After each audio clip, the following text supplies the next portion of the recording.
सुस्तामा आइपुगेका छौँ। सुस्ताको यो सस्पेन्सन ब्रिज, यो सुस्तामा बनेको सस्पेन्सन ब्रिजले यो क्षेत्रमा काया पलट गरेको देखियो। नत्र यो ठाउँमा आउन एकदमै गाह्रो, कुनै विकल्पै थिएन। किन भन्दा यो नारायणीको क्षेत्र यति धेरै फैलावट छ कि त्यो अरू कुनै पनि विकल्पबाट आउन नसक्ने। डुङ्गा बर्खामा त त्यो सोच्न पनि नसक्ने स्थिति चाहिँ नेपाल इभन विद्युतसम्म यसरी चाहिँ पुलको साइडबाट ल्याएर यसरी चाहिँ राष्ट्रपति रामवरणज्यूबाट उद्घाटन गरेको रहेछ।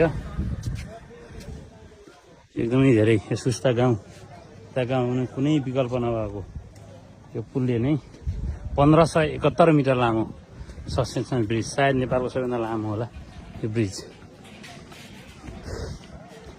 कति लामो भन्ने यसको लेखाजोखै छैन, धेरै नै लामो। त्यसै तर बाइकहरू चाहिँ यो बाटोबाट ल्याउने गरेको देखियो। मानिसहरूलाई नेपाल र पारिको र यो ठाउँलाई जोड्ने अरू कुनै विकल्प पनि देखिएको थिएन। धेरै नै लामो रहेछ होइन। यो 15-20वटा यिनी पिल्लर छन्। फैलावट कति छ भने त्यो बर्खामा आउँदा यो समुद्र जस्तै देखिन्छ अरे। फैलावट कति हो, कति छ कति फैलावट, कुनै यसको सीमै छैन। यो पुलको साइडबाट विद्युतको तार लिएर यस्तो गरेर हो भनेर विद्युत जोडेको छ नेपाल विद्युत प्राधिकरणले।